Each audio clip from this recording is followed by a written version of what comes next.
Yeah, and the rolling revision is, looking at that which we've been looking at over recent weeks, really, rather consistently.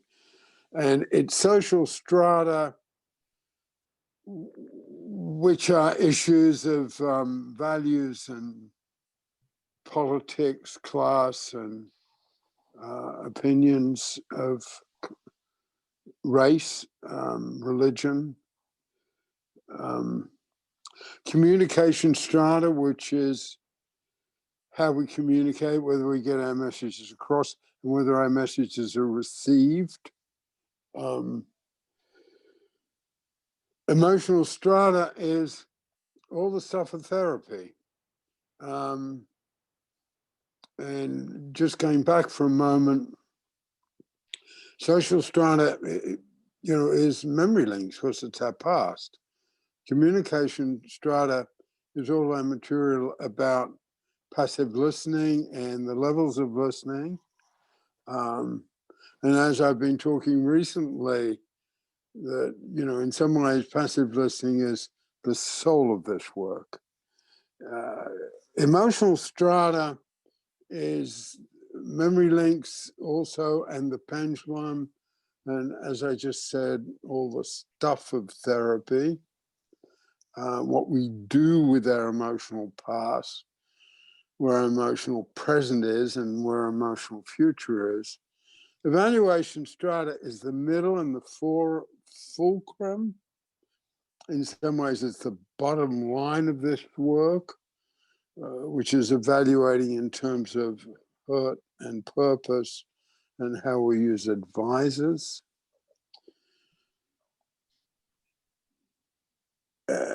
Accomplishment strata is rejected and accepted efforts, and the triangle, and we're bringing it back into the work, whether we get things done, whether we can reach the goals we've set ourselves. Evaluation strata is setting the goals, setting realistic and nourishing goals. Perseverance strata is our ability to fight back, pick ourselves up when we're down, handle failure, disappointment, and the trials and tribulations that life entails. Awareness strata is our relationship to a higher power, to a world outside ourselves. Recently, we've been putting a connection between awareness strata and true rest. And last time, we were looking at the concept of refuge, which is being in a place where we don't have to prove anything. And refuge, there's a lot of refuge in awareness strata, but refuge in a way is one of the places that links awareness strata and social strata. Often we can find a refuge in that which is familiar to us, that into which we were born, which is essentially what social strata is all about. So that's doing the, really good to see you, Vic. That's doing the, what I call the rolling revision, because, we have people coming and going at different times. So we want to have a welcoming way we can say to people who are coming back, hey, this is what we've been looking at recently. Plus, I am a great believer in, and that's why we have the credo in a sense, in, the need for repetition in learning and change. We don't,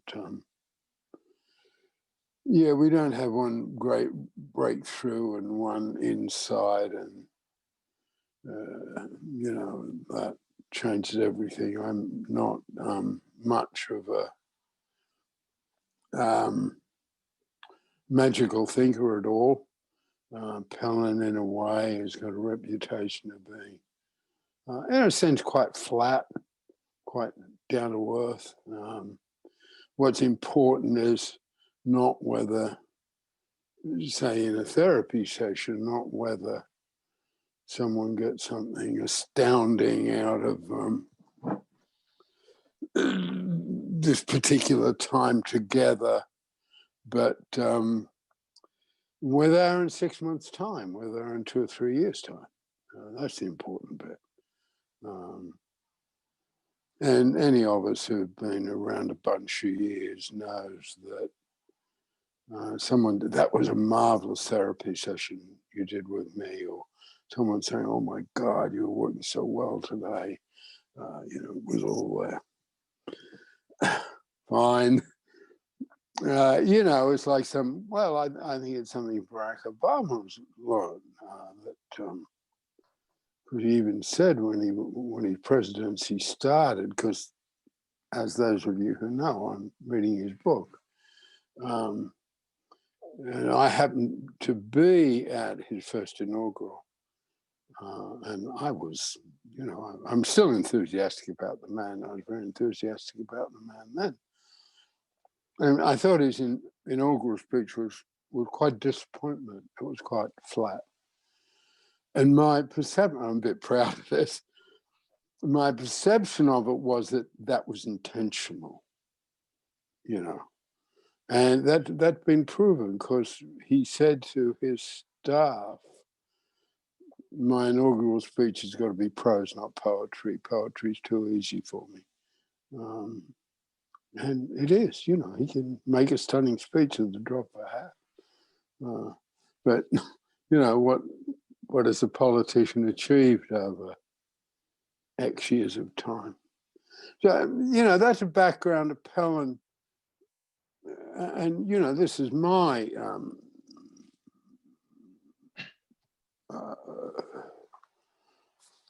set of values, I guess. My set of values imposed on it, that if it's ordinary, maybe that's more important than being special. And, obviously I got a great deal of reinforcement in that when I came across IA and studied it really briefly, because I thought, that's the real stuff. And partly I just need to claim it. And this is really social strata. My times. That was someone who was working on the coalface. That was my reaction. The formative times for me, the really formative times for me, which were the 60s and 70s. And, talked about this here recently with some of you, and in a different way, being, God, there was so much good stuff going on back then. I don't deny that at all. And it was terribly exciting. But looking back on it, you could say it was a small group, it was a bit elitist. Where are the... I used to say when I was training people, most people are going to get their service, from, conventional agencies. So how can we make a contribution to them, and how can we not be down on them? I think the background, or I'm hurrying a bit because I didn't really mean to go into all that much at such length. But also, David Pellin coming along and saying any of us only got the tiny part of the truth. And that includes me, David Pellin. That includes what I, David Pellin, developed. It's only a little bit. And, that gave me the room, and still gives me the room to say, Pellin's not New Age. Pellin doesn't have any magic in it. Pellin's just straightforward, ordinary, hard work. And I guess the reason, the transition I want to take to that is presenting the work in a slightly different way over the last,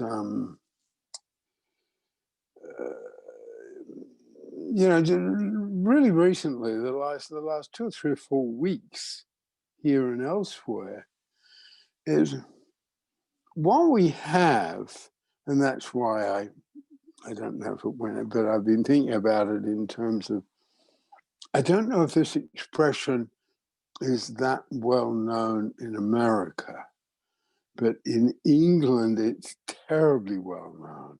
And what is called a 5 a day. And everyone knows that if you're talking about 5 a day, what you're talking about is your diet. And 5 a day is a particular diet when you need to have 5 different fruit and vegetables every day. Okay, that's where 5 a day comes from. And it's a bit, using that phrase here is a bit like talking about green eggs and ham in England. It doesn't go over. So,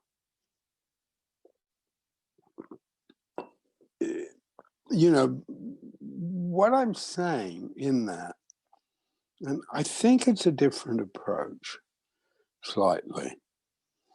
What we're saying is what we present is things that would be good for you to have in your life. When we were talking last week about refuge and both the simplicity of it and the need of it, and defining refuge as a place where we don't have to feel we don't have to compete with anybody. We don't have to prove ourselves. We're just there. I'm just Peter. Or I'm just husband, or someone is just mum, just wife. We're just there. It's a very non-competitive place. As I mentioned last time, it came out of David Pellin's work on relationships, which he used the conventional phrase marriage. And as Vic will remember and Cecil will remember in a different way, when I was doing those workshops in Columbus, Ohio, on love, sex, and affection. Because Dave's point of view was to say briefly that love, sex, and affection will not maintain a marriage over time, as using his words, but communication and refuge will. So that's where the concept of refuge sort of lived in his work.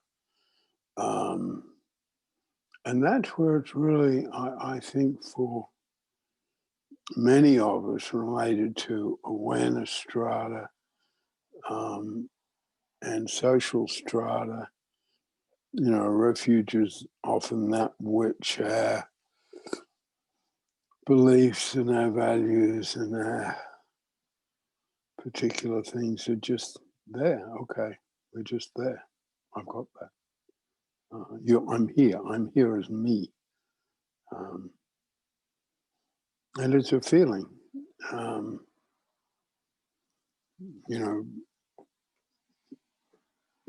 You and I, Vic, can remember when,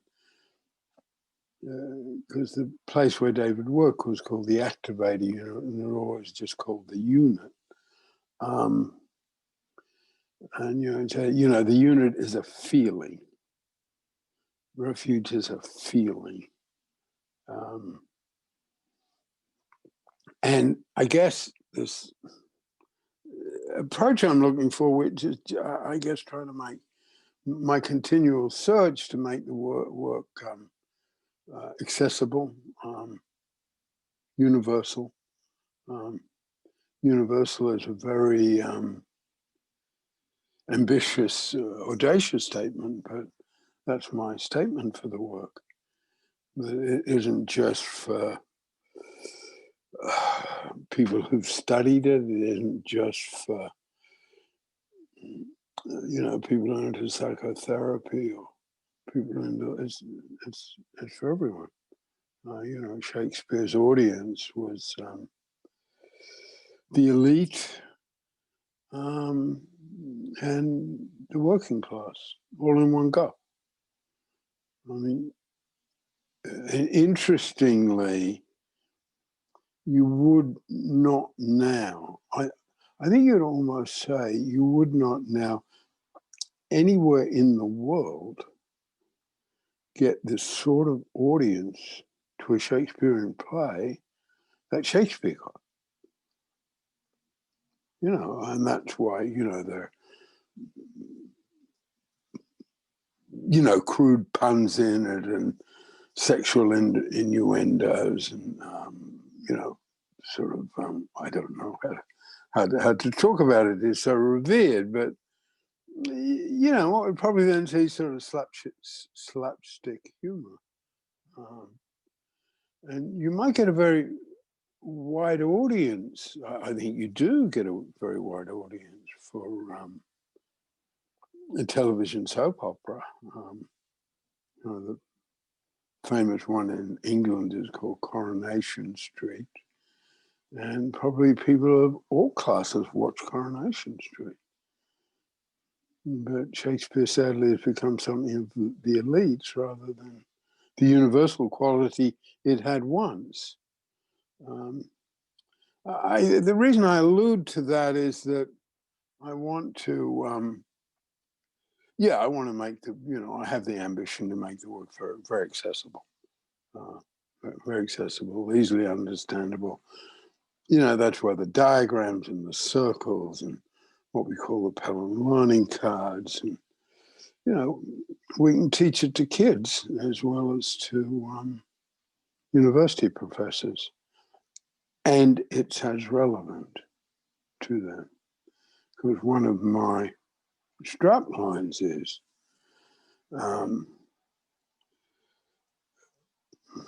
delivering the highest quality training to those who expect at least and feel least entitled to it.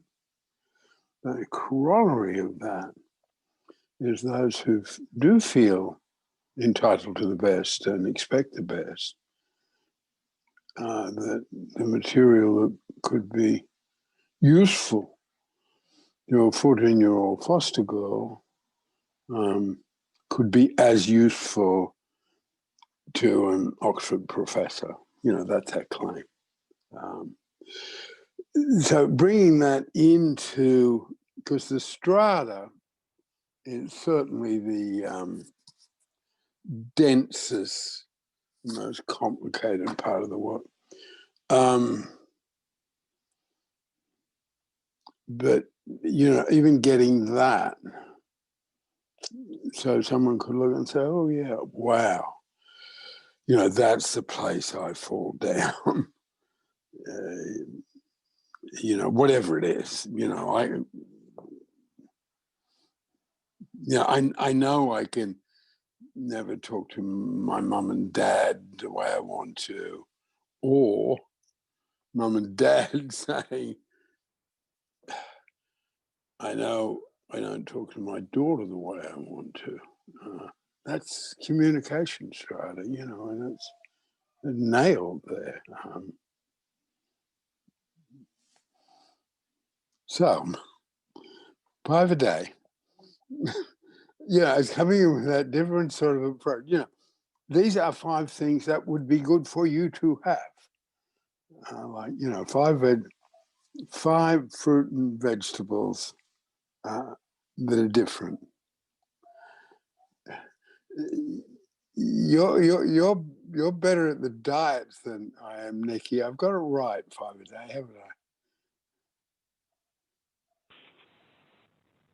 Yeah, but it was originally, because originally apparently, scientific experiments, but actually what keeps you alive and stops you getting cancer and that is actually 9 different fruit and veg a day.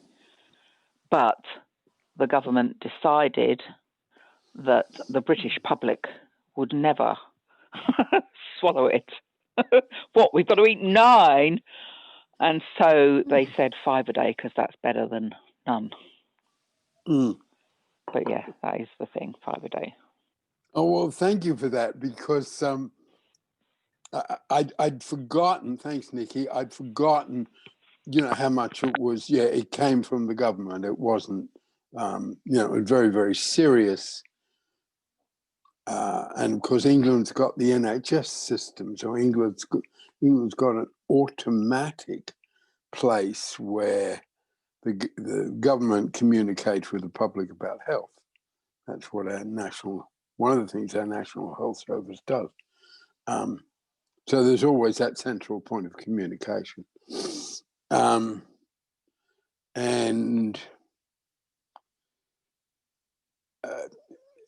just to touch on that a bit, because I think the NHS is a really good example of social strata. Anyone growing up in England grows up with the NHS. It never crosses anybody's mind that there's a relationship between your savings and your visits to the doctor. I mean, I can't, in an English context, I can't even come up with what is in America the reality that if you don't have the right health insurance, your health can drive you to bankruptcy. It doesn't, you couldn't sort of even, doesn't make any sense here. I wouldn't talk about it. Just the NHS, and no one has to worry about getting healthcare. We all complain about it, but it's, I guess we could say that NHS hasn't been, around as long as the papacy. But Italians are always complaining about the Pope and always telling every Italian has their Pope jokes. I mean, they tell Pope jokes all the time, right? Particularly in the South. It's just what they do. Papa. So, yeah, it's social strata. That's the sort of health system we've come up with. That's the sort of, and when the Olympic Games happened, 2012 Olympic Games, as I think I mentioned here previously, is something I'm very proud of. I mean, the NHS is boring, sort of. The NHS is like talking about your car insurance or something. But it's also something of which, we have great pride. And featured in, I'll just finish this, Mary, featured in the wonderful presentation for the 2012 Olympic Games in London was this big thing on the NHS. They took something that was really boring and made it stunningly interesting and entertaining. I just want to pull my threads together a little bit. And coming from what you said, Nikki, okay, it's 9, so we reduce it to 5. But we make it so everyone will hear it and listen to it. And there was something sort of governmental and bureaucratic almost. This is what you need to do. It's not like a new age diet, okay? It's not something that's glowing or terribly appealing on the internet or anything like that. The government is saying, you should do this for your health and for the health of the nation. Yeah, I get a particular sort of European approach to government bureaucracy. And I guess I want something about that around Pellin, which is saying, this is 5 things that would be really good for you to have in your life. So we're not necessarily talking about a psychotherapeutic diagnosis or a psychiatric diagnosis, or we're not focusing on someone's problems. We do that at other times. This is the part of the work that these days I call the material, which is half the work. The material is half of Pellin. The other half of Pellin is the therapeutic work, okay? So in the forum, it's on about the material half.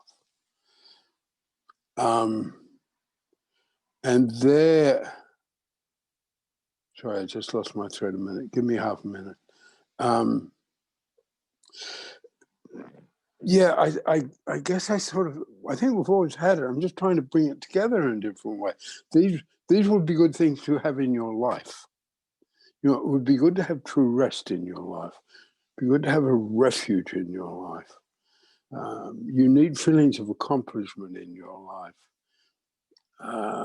You need accepted efforts in your life. You need the calm of the pendulum in your life. I think that's 5.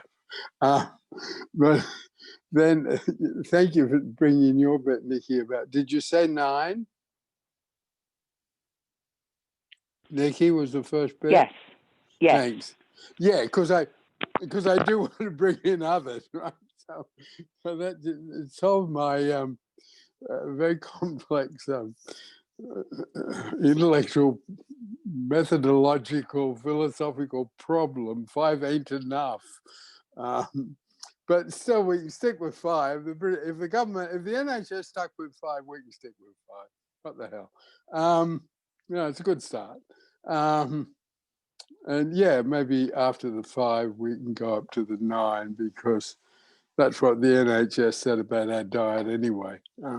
But it's sort of coming in from this, and it's not just focusing on the positive, which is a huge part of what we do, but it is going all the way back to Satz, where he talked about the myth of mental illness, and he was saying it doesn't exist. Schizophrenia doesn't exist. Let's chuck them all out. That was very, very radical. In fact, totally big. Just run that by me again. Who said mental illness doesn't exist? Please give me a little context on that. Satz. Have you got his spelling, Mary? Not David didn't say it. Is that what you? Somebody else? Oh no, it wasn't David. Oh, I'm getting mixed up. Sorry. Yeah. It's a writer called Thomas Satz, SZAZ, something like that. S-A-T. Or is it S? Do you remember Cease? Sorry, you're eating. I'm thinking Nikki. it was SAATS. TZ or something like that. Yeah, it's close. Anyway, first Thomas. Thank you. And the glories of when you Google it, it doesn't matter if you get the spelling wrong. But his book was The Myth of Mental Illness, and then the 15 books he wrote after that were essentially about the myth of mental illness, which is a huge attack on conventional psychiatry. I've just finished this sentence. Stay there, Vic. Huge attack on conventional psychiatry, conventional physiotherapy, and towards the end of his life, he said, we lost. That all those categories have not gone away. They're still there. They're crucial for the operation of endless systems, endless ways of financing mental health treatment. But his thought was still there. you know, it's not mental illness, it's the human condition, which has always appealed greatly to me. Vic, you were saying something. Thank you. So I'm not entirely sure I'm exactly tuned into what you're saying. I was listening, but I might have missed something. So you'll put me right if I've got it wrong. But one of the things, the reason I wanted to say something is this is touching me kind of deeply here, because with a circumstance I've been dealing with for the past year, and I won't give a lot more details about it, but trying to help a certain person and et cetera, et cetera. At times I've had to look into, you know, the literature on mental illness and how does that relate to cannabis use and other things. And you please correct me if I'm wrong, but I seemed to remember, and I think I even articulated to someone at one point in the various helping relationships I've been dealing with, I thought I had remembered that David Pellin taught or believed that not exactly that there's no such thing as mental illness, but that everybody potentially is mentally ill, like beneath the surface. Now, hold that for just one moment. That's what I kind of thought David had said, and I could be wrong about that.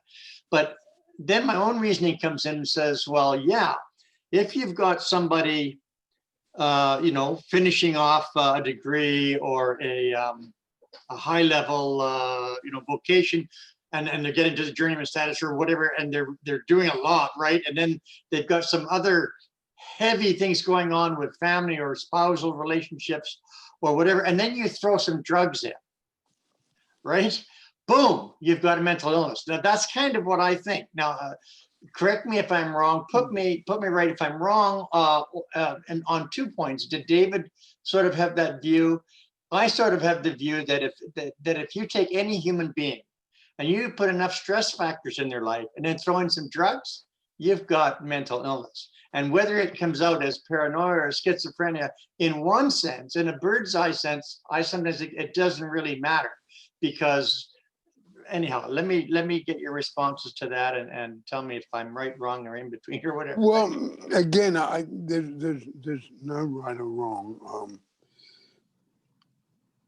David's approach is, what did you do today?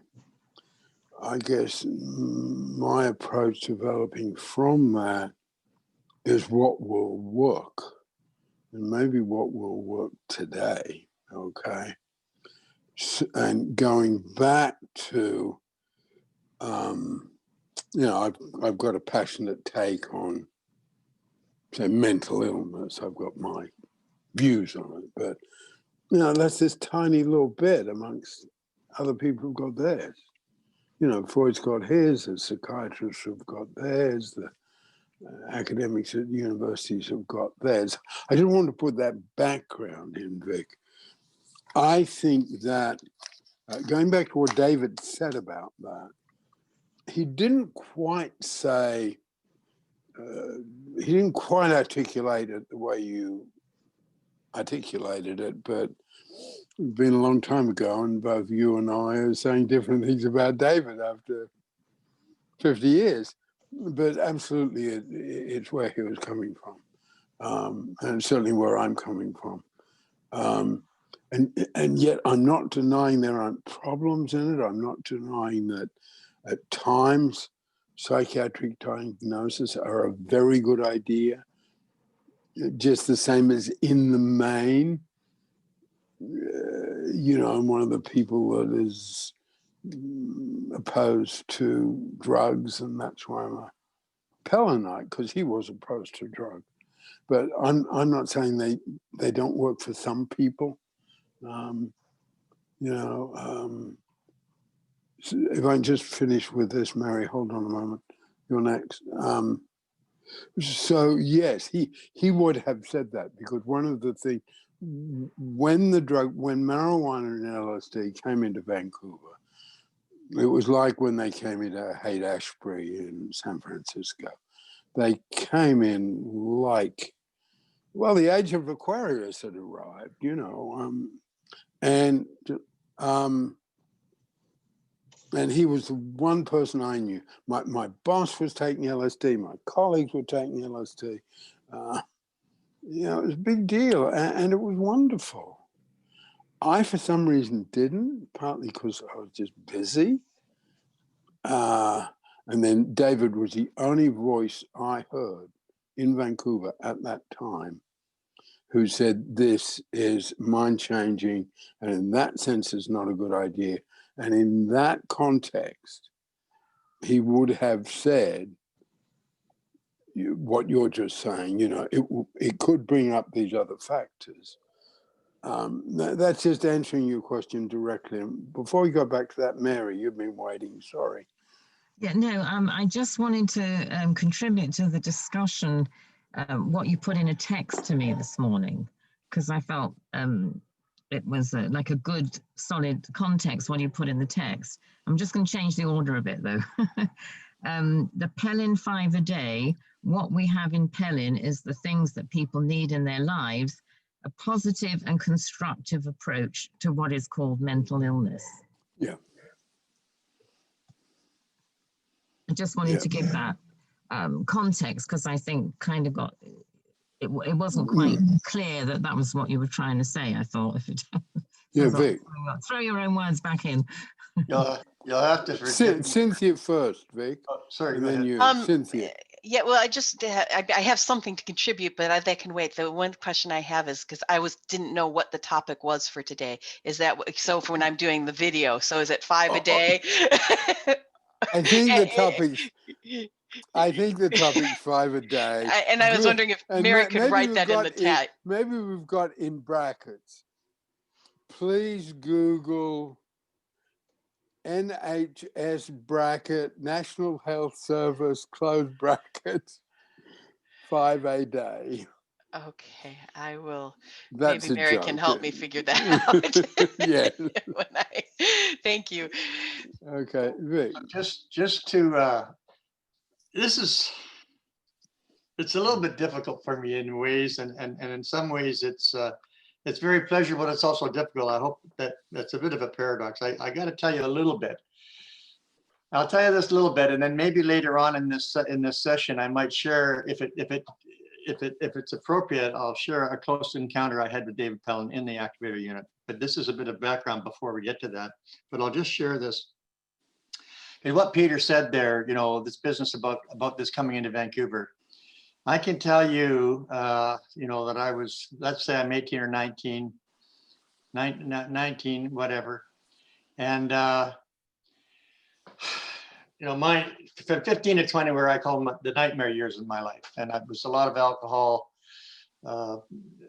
delinquency, street fighting and gangs and all kinds of stuff, right? It was really, really, really bad. There's a humorous side to this, and it's a sad side. So here's how it goes. One night, I'm out with the older brother of one of my peer group friends. So you appreciate when you're in your teens, a couple of years, you know, means something. So I'm whatever, I'm 20, this guy's 22, 23, and I'm out. We're looking for a party. So and what does that mean? It means, and I apologize for this, I'm not proud, as it means girls and alcohol, right? And I'm sorry about that, but that's what it was. So we're running around North Vancouver at night looking for a party, any party. And this guy's a bit older than me, right? So we're going, this is 68. So we're going around and we find this apartment. Yeah, he thinks there's a party up here. We go up in there and knock, knock, nobody answers the door. He opens the door and we look in, and I look in, and there's a bunch of people, guys and girls, and they're sitting around like this. And there's strange pictures on the wall. And I said, this is a party? What's going on? No idea, you know. So, and he looks in, and he's older than me, don't forget. So we leave. And like I saw, you know, there's pictures of a couple of people young people making love and all this kind of stuff. And we walk away. There's no beer, there's no alcohol, there's no music, there's nobody dancing, there's nothing happening, you know. And we walk away, and I'm walking down the street with my friend. What was that? And then he said something to me, and Peter especially will get this, but the rest of you, he said, they're beatniks. Remember, he's older than me. He says, they're beatniks. And I said, what's a beatnik? You know, and the beatnik was the word before hippie came along. And so they're all in there stoned. Now, what happened the rest of the night? But we go on, and I got to tell you this.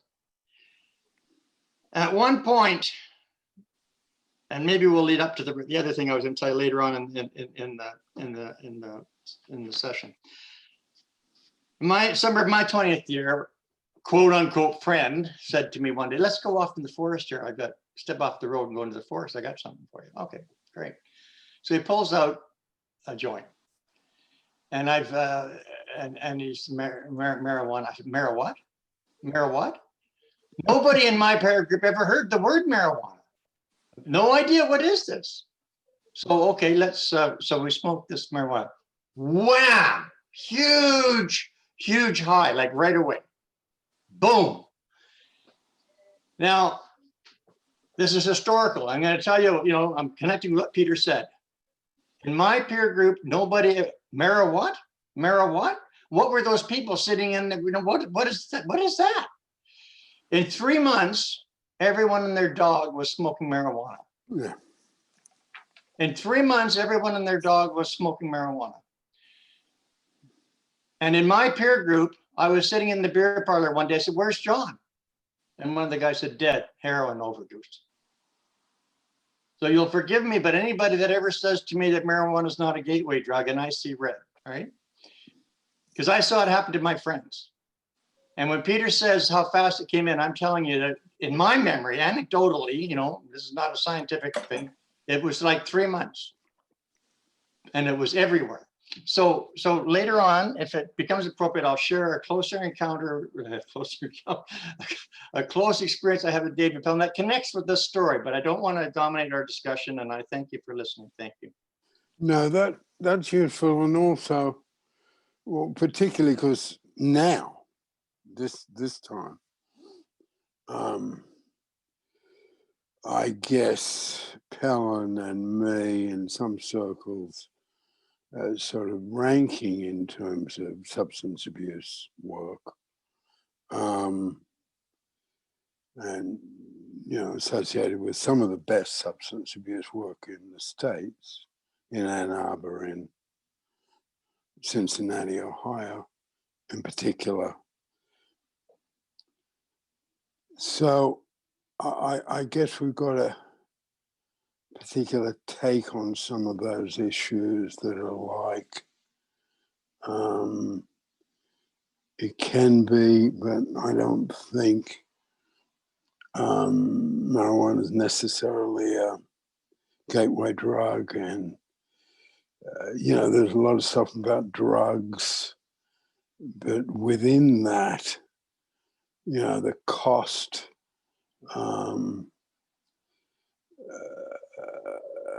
and the disaster, if I can use it that way, of alcohol, you know, in some ways, the figures, it's, you know, it's worse than drugs. So I just think there are really sort of sophisticated issues in that.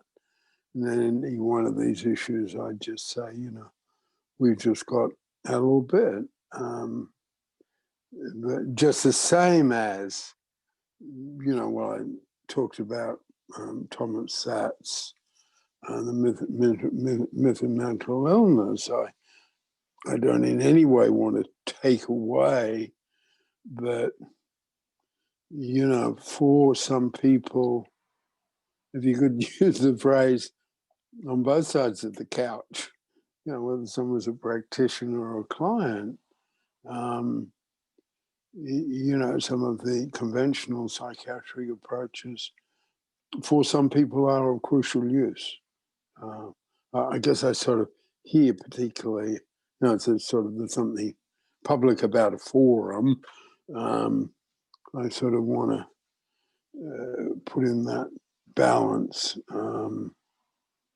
Yeah, because, and you know, I'm a student of history, student of American history, and if you look at the arguments behind what in America was prohibition, you know, banning alcohol, I mean, it seems such a good idea, you know.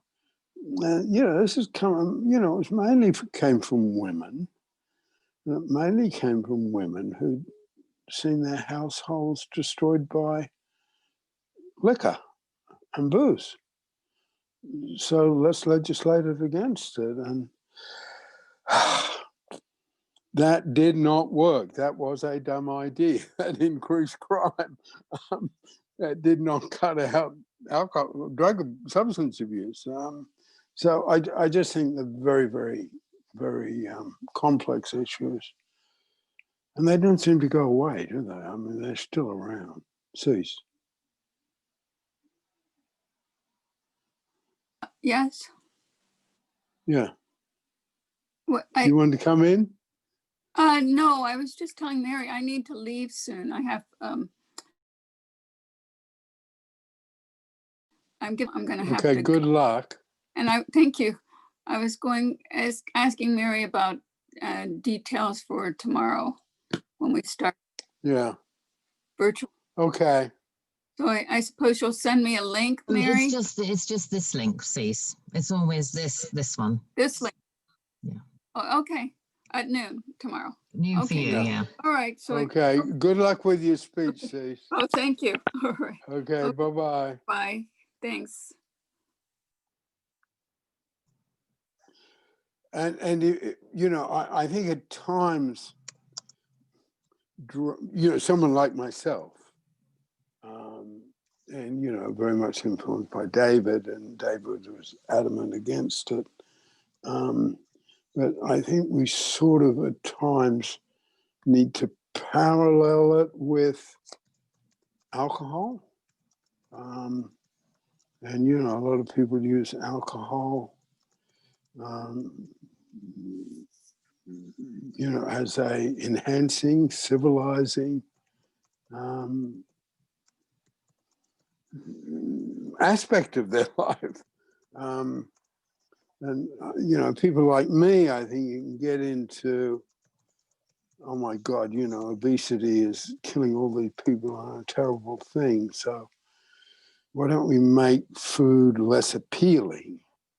Well, no, that's not what we're going to do.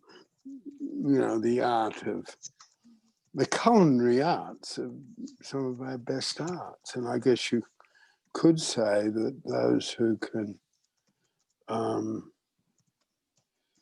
you know, make great wines and great whiskeys, that's something. And I mean, you know, Jack Lynch he was the guy who was in AA I told you about. And Jack used to say to me, Peter, if we got to raise money, it's a piece of cake, okay? Let's just go to the distilleries and lay it out. You know, the disasters, the heartbreak, the crime they create. And you'll get money out of them because they're all guilty. You know, so they're very complex issues. You know, you know, people make the country of Austria, you know, makes great pastries that and great hot chocolate, you know, and it's part of their culture.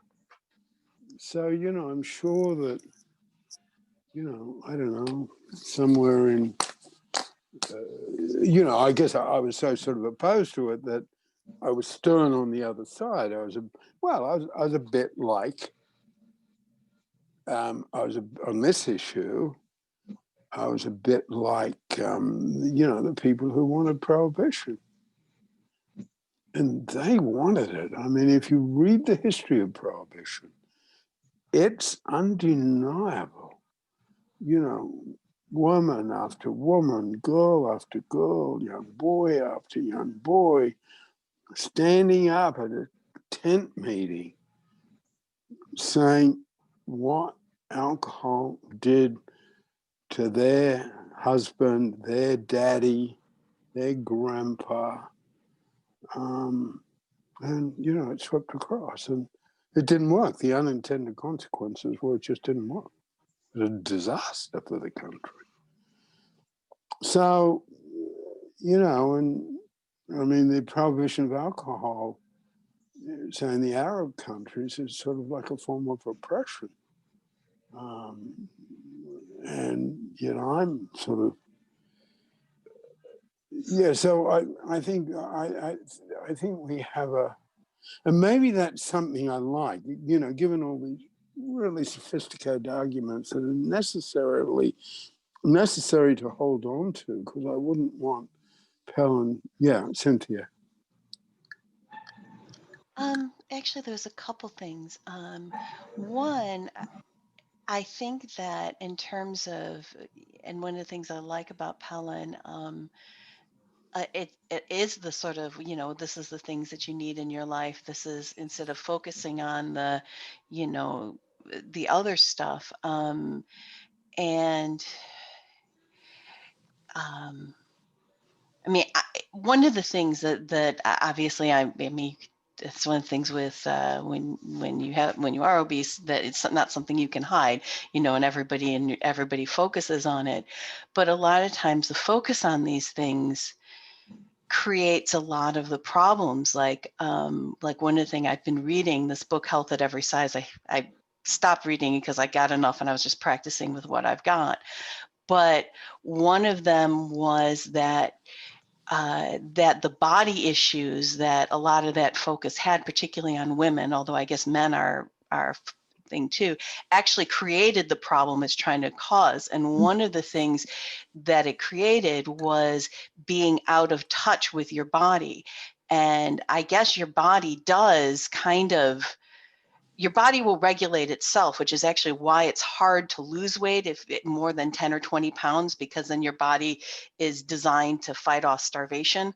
And then what happens is you get a diet, I'll get there, and then you end up at a new height because your body wants to stay within 10 to 20 pounds, and it creates a set point. And every time you diet, it creates a new set point. So part of the whole thing is learning. The first step in terms of the things that you need is just learning to pay attention to your body, which is what I've been doing, like learning when you're hungry and learning when you're not hungry. And one of the things that made me cry when I read it was talking about, if you eat for emotional reasons, you don't have an eating problem. What you have is a self-care problem. You haven't learned how to take care of yourself. So instead of fighting with yourself about eating, learn to take care of your emotions. You know, and I think that and it goes back to sort of one of the things, and the so simple approach there that's been coming through my mind through several of these forums. And there's a story, you know, whether or not people are Christian or what people think about, you know, the written tradition of you know, contained in the Bible. There's some really good stories, and one of the stories I keep thinking about, particularly when you start talking about, you know, well, it's not flashy, it's not there. There's a story about this. I don't remember the names of who they were, but there was this king who had leprosy, and he went to go see a prophet, and the prophet he got notice on the way, and the prophet says, well, tell the king to go bathe in the river 7 times. And the king says, what are you talking about? Bathe in the river? I came to get this prophet. I came to have this big healing. And you're just telling me I could go bathe in my own river.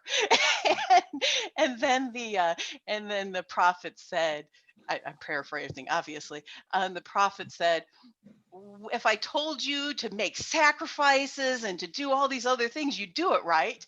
Well, of course. This is, so why won't you just go bathe in the river? So that's Yeah, Yeah. No, that's sort of it, and that fit, bathe in the river. I like that. 7 times. We got a number again. Because someone I'm very close to doesn't sort of needs to go to therapy but doesn't want it at all. And instead of that, they have gone to the gym. Okay. It's worked. They did It's what? worked. It's worked. It's worked. What was it they did? Went to the gym. Thank you. Went to the gym, and it was a conscious decision. And it's not a man. It's a conscious decision. I don't want to go to therapy. I know I've got issues and blah, blah, blah. But I think the gym would work for me. So I'll go at 5:30 in the morning. And I'll go at 5:30 in the morning, even though I've got a husband and 2 little kids. So, there's not sort of one way, do you know what I mean? And that's why I love, bathe in the river for 7 times. And I think at times and I guess that's absolutely in the spirit of 5 a day. Yeah. And I guess it's a sort of an approach and an attitude, the aim of which has been, well, I guess one of the things about 5 a day, and this is something I don't want to run away from, it's quite, what's the phrase? What's the word? It's quite bossy. Yes, in America it would be called the nanny state or taking away freedom. Everyone has to wear a mask, okay? It's the same sort of thing.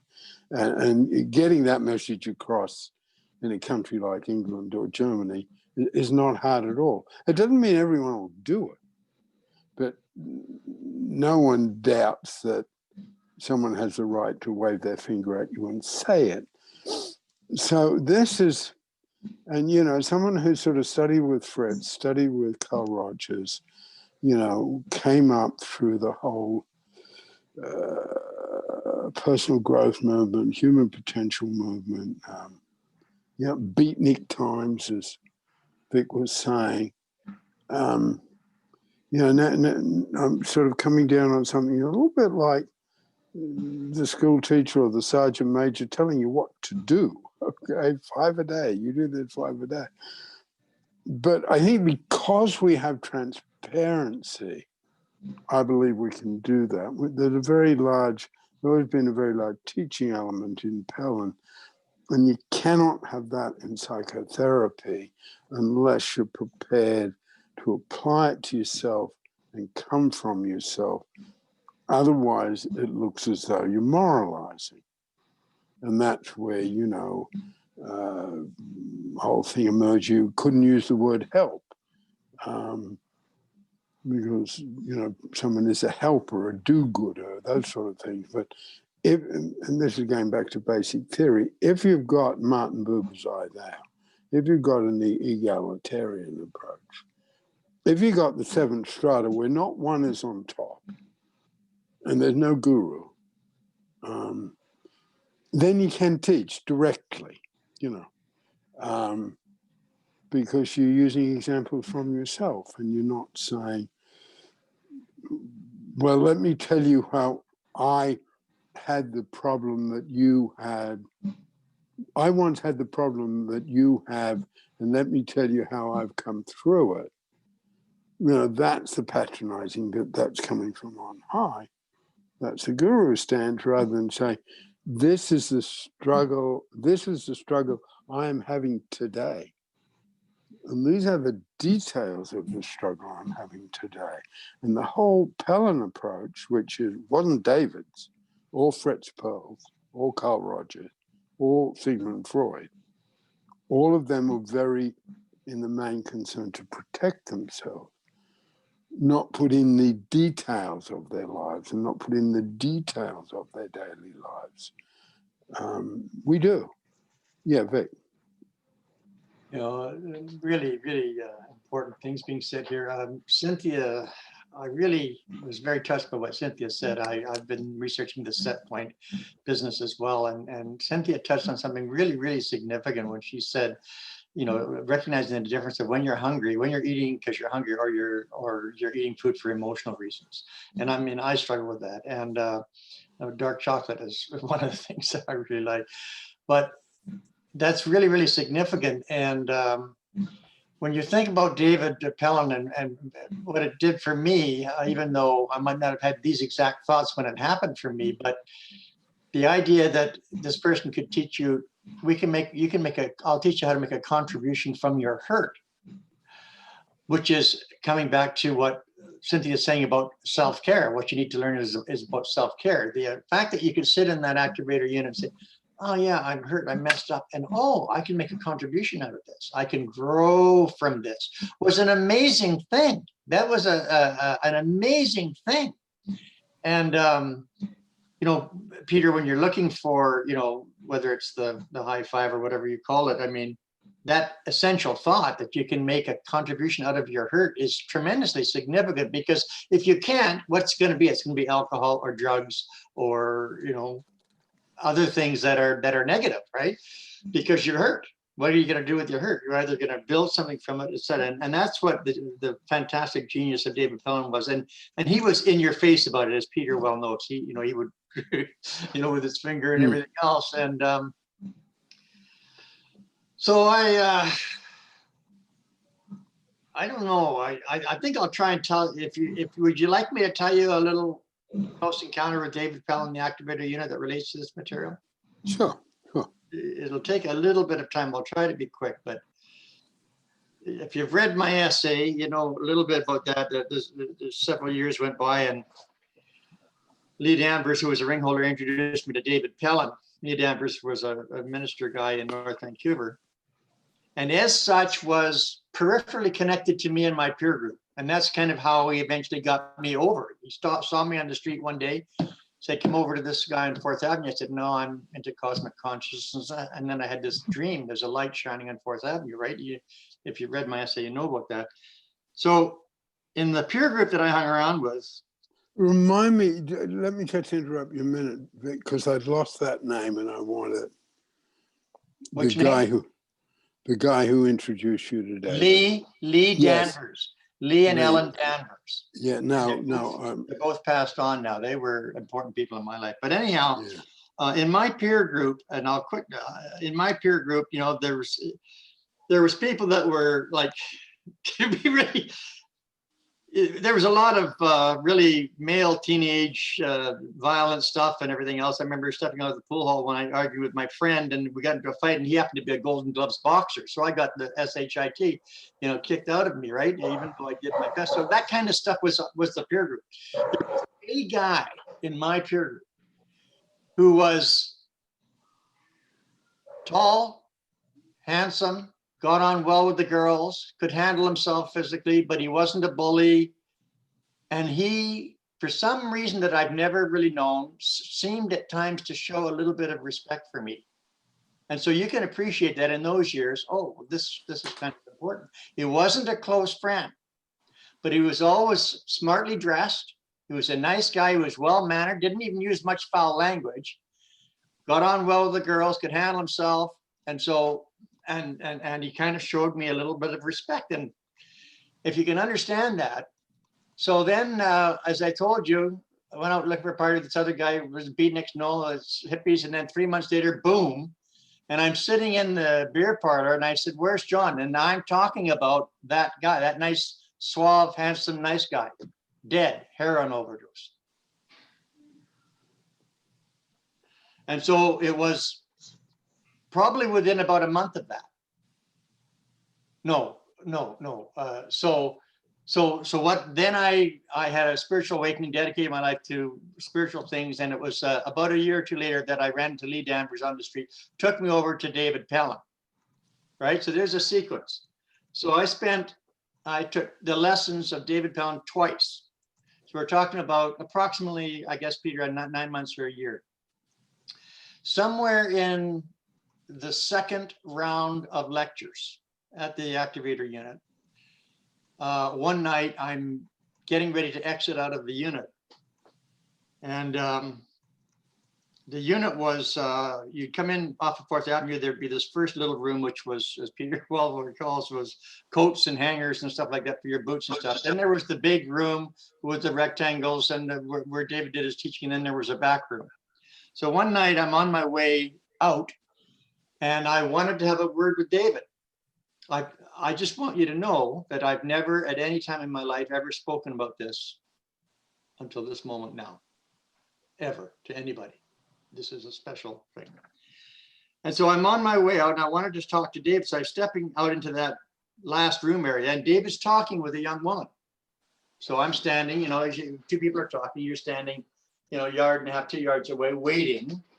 You can appreciate that. And he's talking with this young woman. And suddenly with a shock, a profound shock, I realized that he's talking to the sister of my friend John, who died of a heroin overdose, because I heard her name. And I never knew her. But in the teenage and plus years,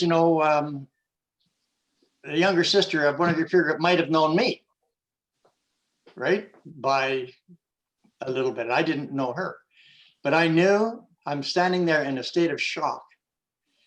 And I want you to know, I could see and feel that David Pellin was comforting her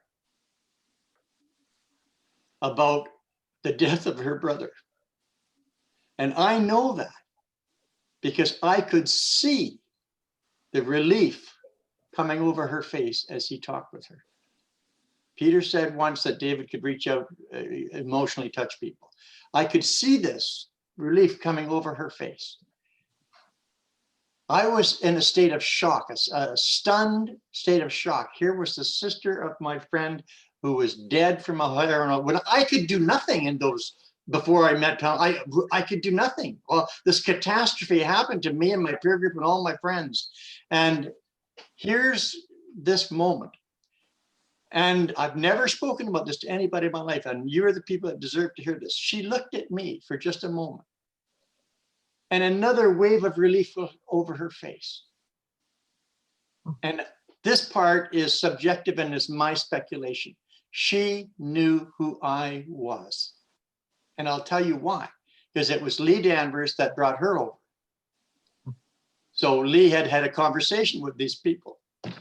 And she looked at me and I saw the relief on her face as if to say, well, I lost my brother, but you're going to be okay because you're with David. And I want you to know that I felt this, I saw this, and I know that David Pellin could reach out and touch people in ways that, he would never want us to put him on a pedestal. And I'm not doing that. But I saw and felt firsthand how he could do that. And I never, ever saw her again in my life. And I've even tried a couple of times on Google to look people up. I can never find them. But I've never spoken about this moment. But I want you to know that that moment was indelibly impressed upon me. I hope my words make sense to you because you're all committed to the memory of David Pellin, and Peter, your marvelous work. And I've never shared this with anybody in my life, but I tell you that now. And thank you. And I hope this is meaningful. No, thank you. Thank you for bringing that up because I didn't know that story, and thank you for it. But that and stories like it, and a couple of on me that they're not the import of what you said, but very affecting on me that I'll tell at another time. But that's the sort of background to a lot of the stuff I've developed, like the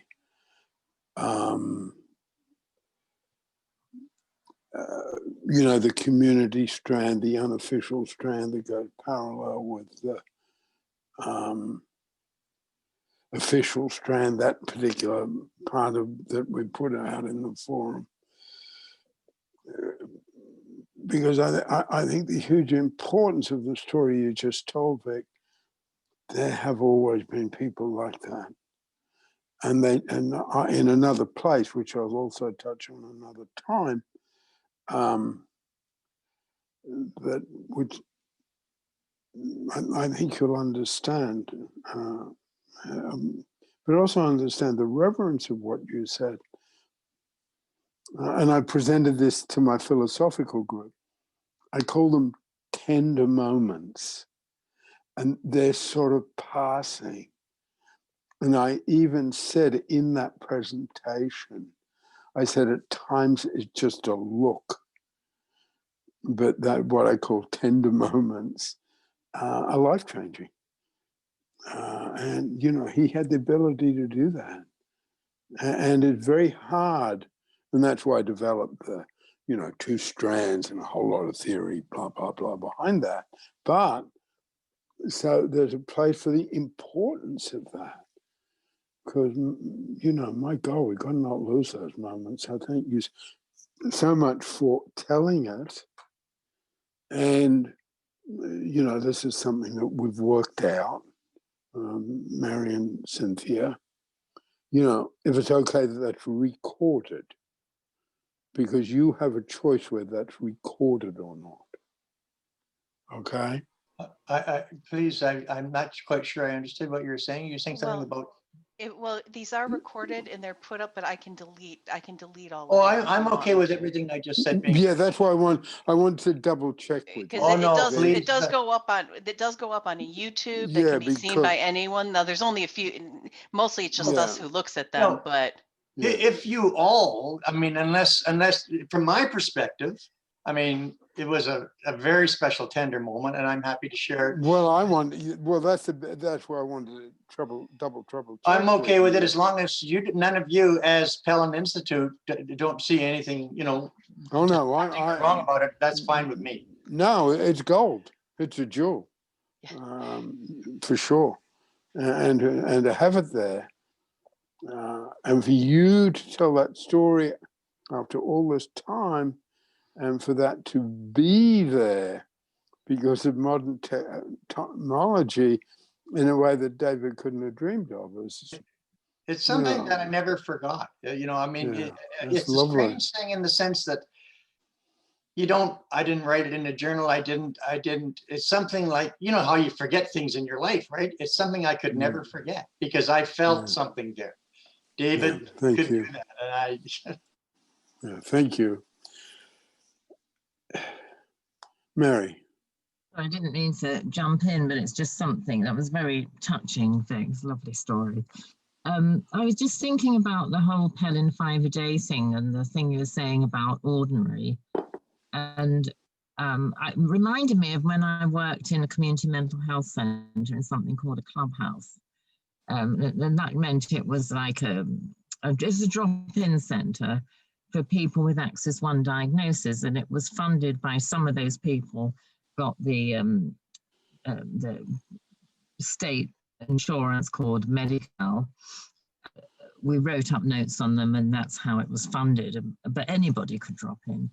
And one of the things that was a big struggle coming from a Pellin perspective was that these were all people with long histories of psychiatric diagnosis that kind of changed every time they saw a new psychiatrist or a medication didn't work or something. And, you know, a lot of medications, and now many of them were very helped by the medications. I'm not saying it is an anti-medication thing, but I am saying it's an anti-label thing, because they were used to the identity of being sick. And so I come in from contribution training, and some of you will have heard this before, but for example, in the groups, I just tell Elizabeth what I was talking about.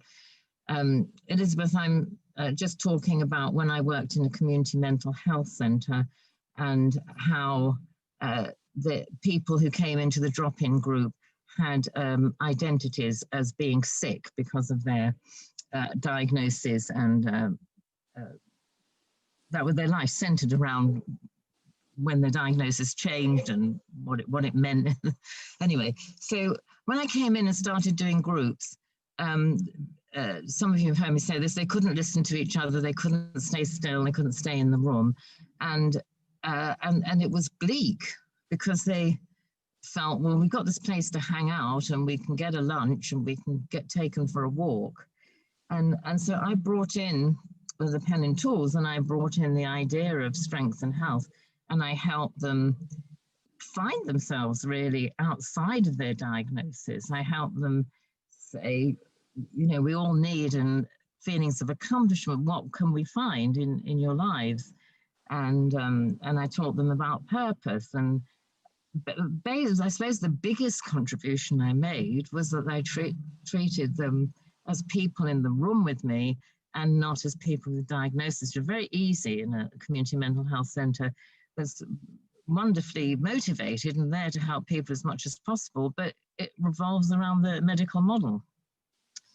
And I think that's more or less what I wanted to say, that I saw firsthand the power of assuming strength and health, even when it wasn't obvious, and speaking to it.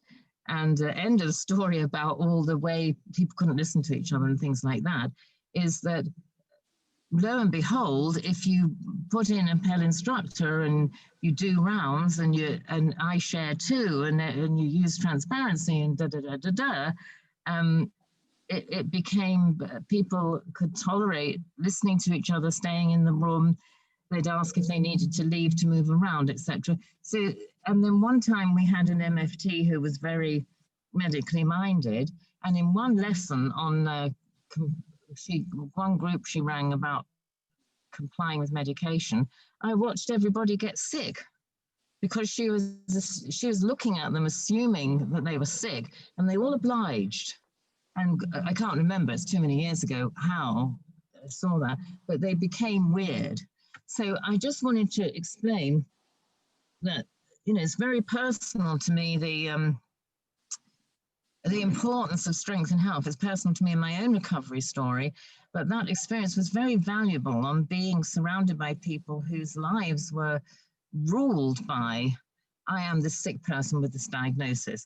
And what a tremendous difference just a little once a week injection of the Pellin attitude brought to those people's lives. Yeah. Tamara, do you want to come in at all, or don't feel pressured?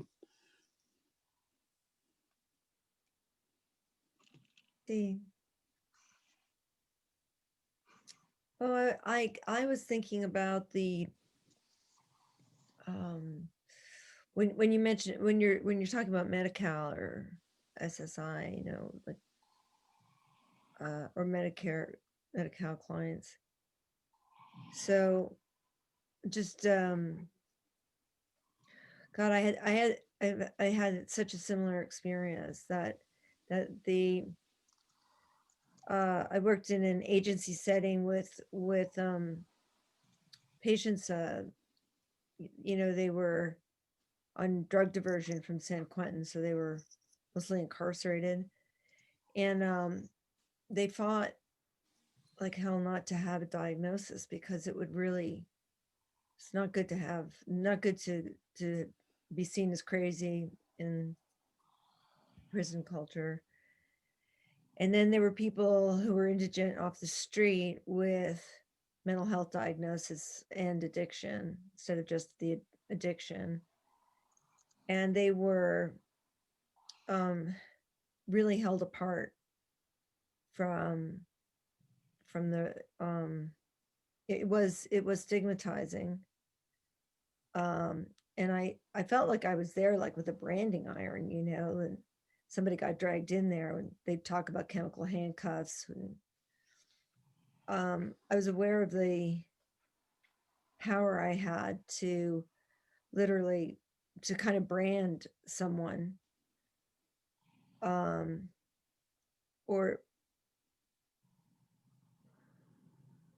to take the stigma away. And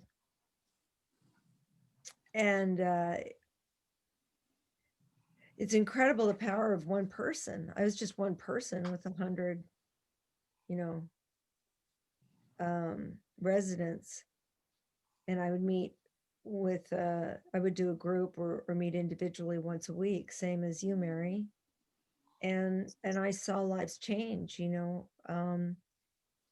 I think a lot of the instinct was Pellin-esque, with me using transparency, with me seeing the wellness, or, the incredible endurance and perseverance and in the human beings I was around, and also just the culture of that place was what they called homegrowns, which meant that the counselors had been addicts themselves, and there were no people allowed to move in laterally.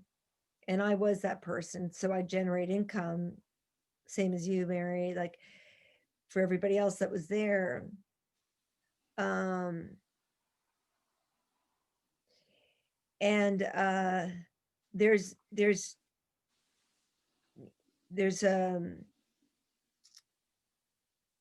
a question of whether or not it can just,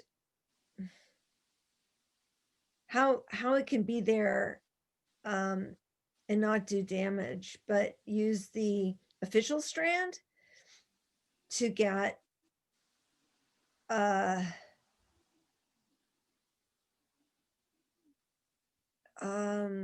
authority, and then to not abuse that authority, but to actually begin to demonstrate how you can own all of this knowledge. You can be fluent in using this language, the official, in the official, and you can teach people who are walking around with the labels and diagnoses to not let it doesn't stick. It doesn't have to brand. They don't have to wear it. And I don't have to see them as their diagnosis, and they don't have to see themselves as their diagnosis, but that we can dance with that we have to work it from inside in order to get what we want. But not to be purists. So anyway, that's some of my thinking that I was just almost daydreaming while you were talking, Mary. That's allowed. Okay, I like daydreaming. We got to stop there because we've run over. And yeah, thanks for coming. I think, we're, I guess one of the things we're doing here is struggling with a right, acceptable, and generous and wide-ranging articulation. That's one thing we want. Anyway, we'll finish up there. I'm Peter, and I'm in Kings Lynn in Norfolk. Nikki? You are unmuted. Hi. Just want to make a comment about Vic's story. Thanks for the story. And I wanted to say, so you're aware of David Pellin's contribution, but I could see, she made a contribution to you by seeing, I think, whether she knew you to recognize you before or not. I think she saw the shock on your face, and she realized that you knew him as you were listening, and then also she was contributing to you by you seeing that, and then you were as well contributing from your hurt to her from the shock. You gave her a grieving opportunity just by standing and holding your shock at that. Anyway, massive all-round healing opportunity for everybody there. That's what I'm aware of. So I'm Nikki, and I'm in Wimbledon. Thank you. Elizabeth? Hi, I'm Elizabeth. and I'm in Eugene, Oregon. Okay, Vic. Nikki, please mute yourself. You're doing the echoing thing again. Thanks. Sorry, everyone. Oh, I'm Vic in Abbotsford. Thank you to everybody for sharing from your heart and souls. I really feel it, and for allowing me to share. So it's significant. Thank you very much. I'm in Abbotsford, BC. Cynthia. I'm Cynthia. I'm in Kankakee, Illinois. Tamara. I'm Tamara in San Francisco.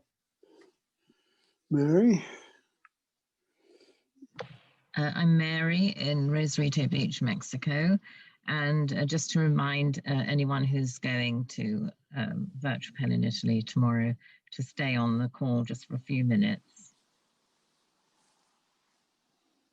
So. Okay, well, thank you all for coming. And in particular, Vic, thank you for that. And thank you for the fact it's recorded. Problem. Thank you. My privilege. Yeah. And humbling. And we don't have a session this Wednesday, but we do on Sunday. So watch this space, okay? Yeah, and you are unmuted. Vic may be aware that there wasn't a newsletter. I will send one out before Wednesday to make doubly sure people know there isn't a session on Wednesday. Okie dokie, bye-bye. Bye, everyone.